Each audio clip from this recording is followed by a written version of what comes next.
Bonsoir les amis, c'est Mister Martial Directeur. Comment allez-vous? Moi, alhamdoulilah. Aujourd'hui, ça fait 2 semaines que je jeûne.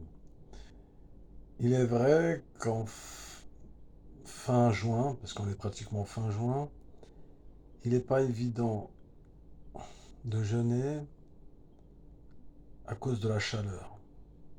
C'est plus pour s'hydrater.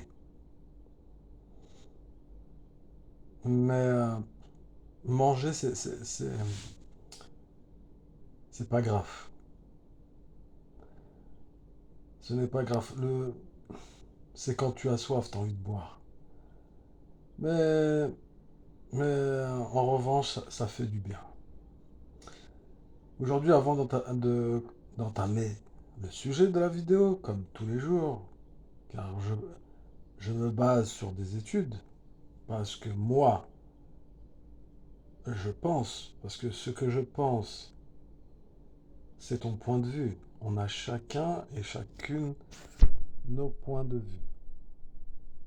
Mais là, je me base sur des études.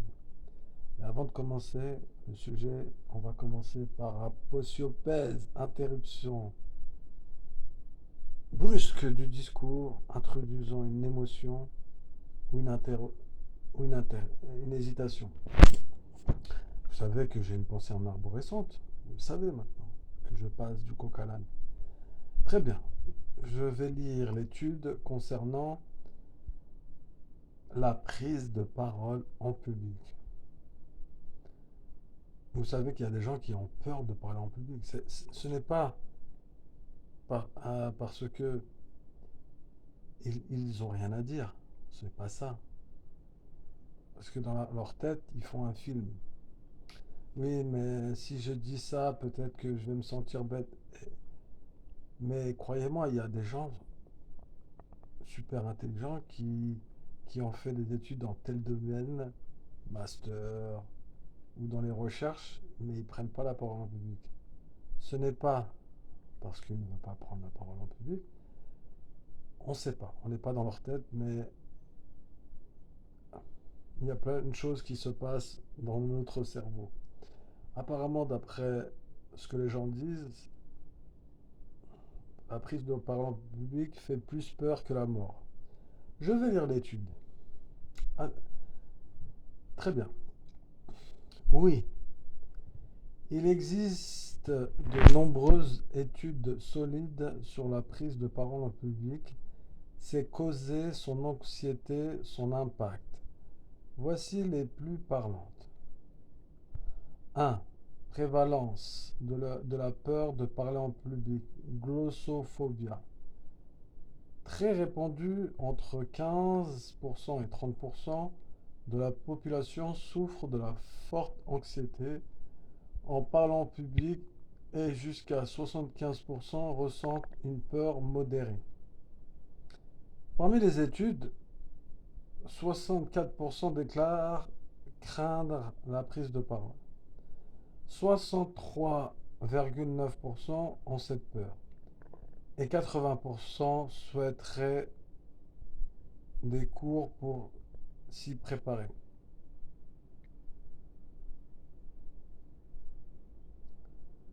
Origine 2.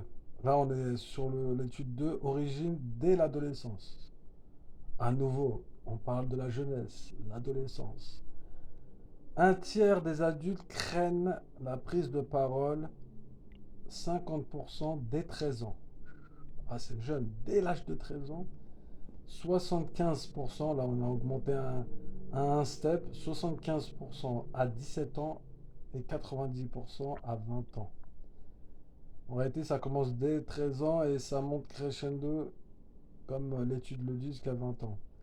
Une étude chez 17 615 adolescents japonais a montré que 7,3% souffrent d'anxiété significative liée à la parole avec des conséquences graves, school difficulty, dépression. 3. Facteurs déclenchants et effets. Conscient du regard, peur d'embarrasser, crainte du jugement. Ces pensées anxieuses sont très fréquentes. L'anxiété publique peut provoquer tremblements, voix cassée, arrêt du discours, vide mental, par- paradoxalement. Ceux qui pensent avoir des compétences orales captivent et convaincre sont moins affectés par la peur. On revient à la même chose, hein, tu sais, il y a des gens qui n'ont rien à foutre de ce que les gens vont dire, parce qu'il y a des gens qui vont faire des films. Si je dis quelque chose, peut-être que les gens vont dire que je suis bête, peut-être que ce que je veux dire, ça va pas intéresser. On se fait des films dans notre tête, et c'est pour cela qu'on n'ose pas parler. Ensuite, à force de se concentrer sur ce qu'on va se dire, c'est sûr qu'on va trembler, on va casser. Et ça signifie que notre corps, il va se crisper, il va être tendu. 4. Mesure et impact de l'anxiété. Les évaluations comportementales montrent que l'anxiété réduit la durée de la qualité du discours, perçu par soi et par autrui, même si les réactions psychologiques, rythme cardiaque ne sont pas toujours corrélées. Certaines études sous-estiment leur performance réelle malgré des retours objectifs positifs. 5. Approche pour la surmonter. Les thérapies cognitivo-comportementales, désensibilisation progressive et entraînement spécifique montrent des effets durables. Nouvelles approches comme la réalité virtuelle, Cambridge et vers public speaking ont déjà donné des résultats prometteurs.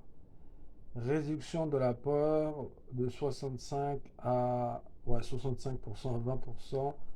Augmentation de la confiance 31% à 79% après les séances guidées. En résumé, la parole de parler en public est très courante dès l'adolescence. Ah, on revient à la même chose, ça commence dès jeune. Elle entraîne des symptômes physiques et cognitifs lourds. Les causes sont multifactorielles. Anxiété sociale, on revient à la même chose, hein, c'est avec nos pères. Hein. Nos pères, on ne parle pas de père, mon père, non, nos pères, c'est nos collègues, les interactions sociales, le groupe. Le manque de pratique, peur du jugement, toujours avec les autres, on a peur de ce que les gens vont penser, etc. Trait de personnalité, ouais, ça dépend du caractère de la personne. Il existe des solutions efficaces. Entraînement, thérapie, technique de désensibilisation, outils comme la VR.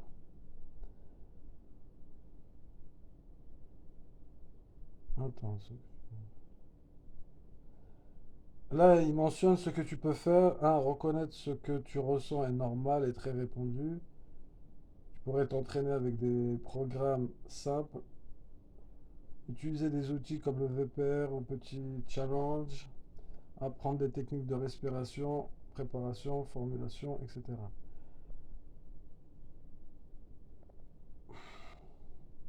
En réalité, la prise de parole en public, c'est comme tout, hein.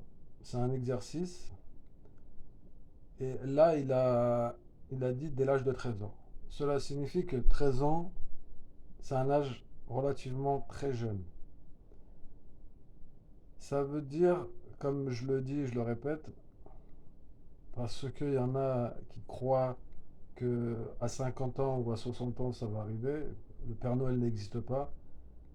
Quand tu as des lacunes sur un domaine, si tu t'exerces pas et tu et tu te poses pas la question de l'origine du problème, ça n'arrivera jamais malheureusement. Ça veut dire que à 13 ans, si tu n'arrives pas à parler en public, il faudra t'entraîner. Même faire des erreurs, on s'en fout.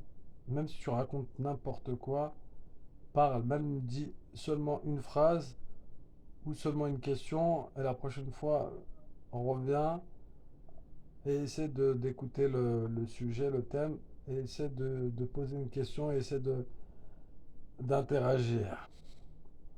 Et ensuite, je crois le mieux, c'est d'arrêter de se focaliser sur le public, ce que les gens vont dire, ce qu'ils vont comment ils vont l'interpréter, est-ce que je suis nul, ce que je vais poser c'est nul. Si on commence à se poser un million de questions, on va jamais progresser dans ce domaine. Par exemple, là, on parle de la prise de parole en public. Ce que les gens pensent, en réalité, ça ne nous concerne pas, hein. Ça concerne leur jugement. Ça ne nous concerne pas. Parce que à se fermer là-dessus, en réalité, c'est nous-mêmes qui nous bloquons. Et moi, je crois que c'est un exercice très important. Des- Par exemple, pour les enfants, le mieux, c'est que, c'est les petits là, qui ont 5 et 10 ans, qui sont en primaire, le mieux, c'est de les mettre en public et de parler devant, je sais pas, des adultes ou des gens devant. Pas de parler sur le sujet parce qu'ils ne le maîtrisent pas, c'est des enfants, mais seulement d'être à l'aise socialement. Moi, je crois que c'est un exercice important parce que une fois que tu arrives à l'âge adulte, quand tu as 18 ou 19 ans, si tu dois passer des entretiens pour un stage ou même pour intégrer une école, tu n'as pas peur.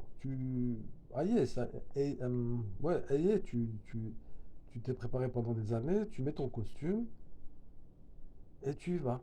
Tu peux échouer éventuellement parce que peut-être le gros recruteur, comme il a 200 candidatures, pardon, c'est pas sûr qu'il te prenne parce que peut-être il y a des gens plus compétents que toi ou peut-être le profil ne correspond pas. Il y a plusieurs critères.